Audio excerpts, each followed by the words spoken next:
자, 텐텐하프 모의고사. 어떤 사안이냐면, 이제 우리가 이제 시험이 많이 좀 바뀌어가고 있어요. 유형들이. 그러니까 행정법을 여러분들이 고득점을 하기 위해서 아주 전형적으로 계속 이론, 기출, 진도별, 동형 모의고사. 물론 이제 이걸 반복적으로 거쳐야죠. 거쳐야 되는데, 이제 우리가 이제 어느 정도 기본 이론을 들으신 분들도 있고 계속적으로 행정법의 감을 유지해 나가면서 성적을 올리고자 하는 분들도 계실 것이고, 자, 그래서 여러 가지 유형으로 점수를 올릴 수 있는 방안들을 찾아봐야 된다라는 것입니다. 이게 전형적인 방식으로만 공부를 해가지고는 계속적으로 행정법 성적을 올리는데 크게 어려움이 생길 수도 있다라는 것이에요. 자, 그런 취지로 성적을 올리기 위해서 텐텐하프 모의고사를 준비를 하게 됐습니다. 자, 여기 보시면은 계속 풀어야 성적이 유지되고 상승한다. 이게 이 텐텐하프 모의고사의 가장 중요한 목표입니다. 목표.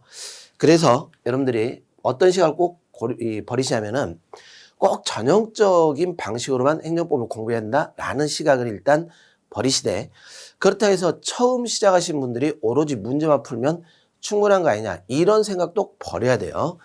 자, 우리가 행정법이 어떤 위치냐면은 이제는 거의 우리 공무원 필기시험이 고득점 합격 시대가 도래가 됐습니다. 커트라인 자체가 90점 이상이 돼가고 있어요. 그러니까 평균 점수가 여러분들이 5과목을 90점이 나오지 않았다. 그러면 그의 합격에 대해서 약간 불안감을 느끼라고 생각하시면 돼요. 90점은 넘어가야 돼요. 지방직은 그렇지 않을까요? 지방직도 비슷해 가고 있어요. 지방직도. 국가직보다는 조금 2, 3점 낮긴 하지만 그렇더라도 여전히 85, 87, 92 사이로 들어가줘야 돼요.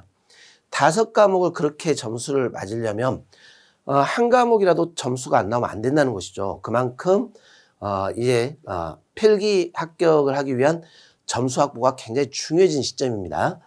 자, 여기에 신속하게 적응을 하려면 공부 방법을 잘 고민을 해줘야 됩니다. 즉, 본인이 어떤 위치에 있는가를 파악을 하셔야 돼요. 파악을. 예를 들어 이제 막 시작한 지 얼마 안 되셨는데 문제 위주로 간다. 급하게 공부해봐야 성적 올 리도 없고, 대략 한 80점대 70점대 맞아가지고 합격할 수 있다, 이런 시대는 끝났기 때문에 처음 시작하신 분들은 기초 잡아야 되고, 그리고 어느 정도 공부가 되신 분들은 계속 문제를 반복적으로 풀면서 내가 약한 부분이 무엇인가, 이걸 자꾸 수정을 해 나가는 게 중요하다는 것입니다. 자, 일단 우리 고득점 시대 우리 행정법은, 자, 이게 갖춰져야 돼요. 여러분들이 기본적인 의, 각 범위별, 그 다음에 판례, 이게 잘 정리가 되어 있어야 됩니다. 예, 이런 탄탄한 기본기가 있어야 성적이 상승할 수 있어요. 이 자체를 무시해버리면 안 된다는 것입니다. 요거는 여러분들이 꼭 기본 이론이라든가 기출문제 이런 분석을 통해서 꼭 잡아 나가셔야 돼요. 그래서 의 같은 경우에는 여러분들 그 제일 어려워하는 게 용어 아닙니까? 용어. 행정법의 용어. 그리고 개념. 근데 완벽하게 개념을 파악한다, 이런 건 아니에요. 감을 잘 잡으면 돼요. 감 잡기. 그리고 정확성을 요구하는 건 이런 개념을, 감을 잡은 다음에 이걸 바탕으로 여러분들 법입니다. 행정법. 체계와 법칙을 잡아야 돼요. 체계와 법칙.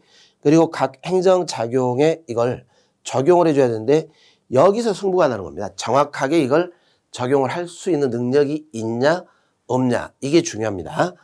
자, 판례도 중요하죠. 판례도 결론 알아야 될 것이고, 근거, 이걸 이해를 해야 되겠죠. 이 사안에 대해서 판례 결론이 무엇이냐, 근거가 무엇이냐, 이거를.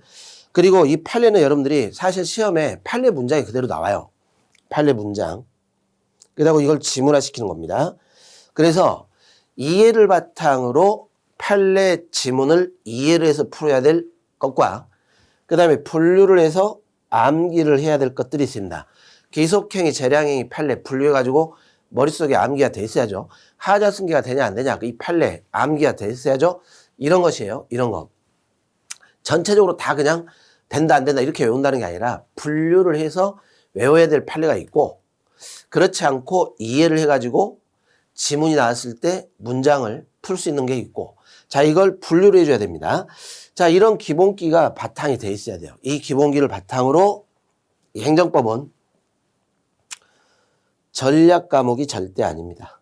자, 이걸 잘 기억을 하셔야 돼요. 행정법 95점 맞았다고 해서 이제 합격, 이게 아니에요. 95점 이하로 떨어지면 안 돼요. 떨어지면. 이거는 전략 과목이 아니라 행정법 고득점은 이제 필수가 된 거예요. 필수. 이 90점 이하로 떨어졌다면 그에 나는 시험 필기 합격 못한다. 이렇게 해야 돼요. 이런 구조입니다. 이게 전략 과목이 될 수가 없는 겁니다.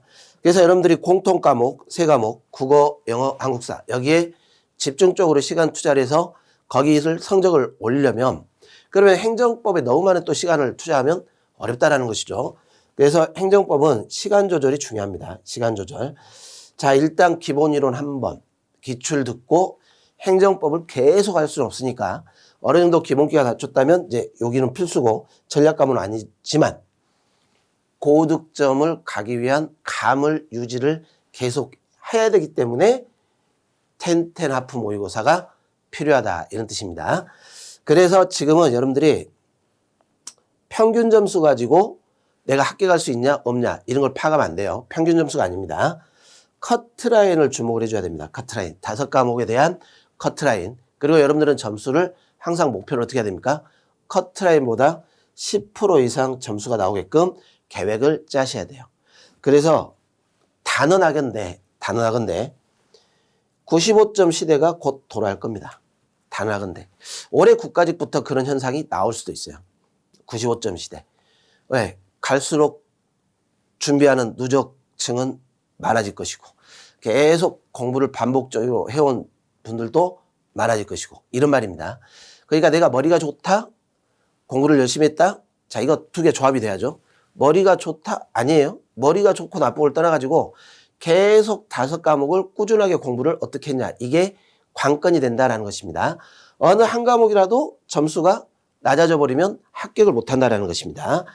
이런 바탕하에서 이 텐텐 하프 모의고사를 진행을 하려고 계획을 하게 된 겁니다. 자, 이 포인트는 가장 중요한 게 행정법의 감을 계속 유지를 하자라는 것입니다. 그래서 매주 수목 이렇게 문제를 쭉 여러분들이 하루 정리하는 차원에서 풀면서 기본 문제 많이 낼 거예요. 기본 판례 많이 낼 거고 조문 많이 낼 거예요. 조문. 그러면 쉬운 기본 문제 만약에 틀렸다면 기본 이론 강의 필수다. 나의 위치를 보는 겁니다. 나의 위치. 내 위치가 이런 문제를 틀렸어? 그러면 나는 처음부터 기본부터 다시 잡아야지. 이런 게 본인의 위치를 아는 게 굉장히 중요하다는 겁니다. 본인의 위치. 본인의 위치를 모르고 그냥 먼저 막 앞서 나가겠다? 될 리가 없는 것이죠. 그리고 기존의 공부 방식이 답답하다? 과감하게 매일, 매주 20문제 정도를 풀면서 감을 유지하는 게 중요합니다. 자, 많은 분량의 한숨이 난다. 지쳐요. 그런 분들 많죠? 기본 이론을 또 봐야 되냐? 교과서 계속 봐야 되냐? 이런 겁니다. 자, 과감하게 떨쳐야 돼요. 그러다가 공부가 또 잘 될 때는 막 보는 거예요. 이렇게 가야지. 안 되는데 자꾸 어떻게든지 하려고 막 노력해봐야 스트레스 받고 집중력 떨어지고 독서실에서 가서 공부하다가 뭐 하냐면 쓰러져서 자게 된다 이런 뜻입니다. 이걸 막자라는 거예요. 이걸 막자. 자, 그리고 이제 여러분들이 문제를 풀어가면서 내가 어디 부분이 약하는가 이런 걸 잘 점검을 해줘야 되겠죠. 자, 그리고 이 실전 문풀 위주로 진행을 하기 때문에 주 2회 하프 문제 풀이를 통해서 점수들을 끌어올리는데 하루 한 번 풀어갖고 되겠습니까? 여러분들이 계속 주 2회 꾸준하게 결석하지 않고 풀어가시다 보면 분명히 여러분들의 성적은 이런 속도로 나올 거예요. 어느 순간 이렇게 올라가게 되는 겁니다. 자, 여기까지 가려고 하는 거죠. 이걸 가기 위해서 지금 우리는 텐텐하프 모의고사를 준비를 하는 것입니다. 그래서 우리는 이 수목, 매주 수목 저녁 8시에 해설 강좌를 제가 업로드를 해드리겠습니다. 그러면 미리 여러분들은 시험지를 다운을 받으셔가지고 뭐 이렇게 하세요. 뭐 여러 가지 하에 여러분들 계획 자체 맞춰가지고 하시면 되는데 하루 10문제는 완벽하게 내 걸로 만들겠다라고 생각하시면 돼요. 매주 수목 수요일 10문제, 목요일 10문제, 이거는 완벽하게 내 걸로 만들겠다. 그 완벽하게 만드는 것이 쌓이면 이렇게 되는 겁니다. 어느 순간에 올라가겠죠. 한 1, 2회 갖고 안 된다 그랬죠. 계속 참여를 하셔가지고 풀다 보면 늘게 돼 있어요. 본인의 실력이 200%입니다. 200%. 여러분들의 능력을 200% 향상시키기 위해서. 자, 그리고 여러분들 스스로 매회 플래너를 작성을 하세요. 작성해가지고 오답 노트 만들어야 됩니다. 내가 어디를 틀렸는데 아마 이제 또 한 달, 2달 정도 지나면 비슷한 유형의 문제가 또 나오겠죠. 그런데 또 틀렸네? 그럼 모르는 거예요. 그거는 본인이 정리가 안 된 것이죠. 자, 이런 플래너를 작성을 해야 돼요. 플래너를 작성을 해서 오답 노트 만드시고 점수가 계속 올라오고 있는가 내려가고 있는가 이건 상관이 없어요. 여러분들 점수가 이런 식으로 살짝씩 올라가고 내려가고 상관없어요. 그 다음에 이렇게 올라가야 되니까 이렇게 해야 되는데 어떻게 된 거야? 자꾸 이러고 있다. 이렇게 점수가 이거는 내가 제대로 공부가 안 됐다. 그 말하고 똑같다는 겁니다. 이걸 여러분들이 요 행정법을 통해서 감을 잡으시라라는 것입니다. 자, 이걸 위해서 제가 만든 것이 이 하프 모의고사 체제로 수목, 매주 수목, 하루를 정리하면서 수목은 행정법으로 정리할 수 있도록 제가 지원을 해드리겠습니다. 여러분들의 계획에 따라서 쭉 계획을 맞춰서 공부를 하시되 행정법은 이걸 통해 매주 20문제는 완벽하게 내 걸로 만들겠다. 이런 참여의식을 가지고 참여하시면 좋은 성과가 있을 겁니다. 자, 현장에서 만나도록 하겠습니다.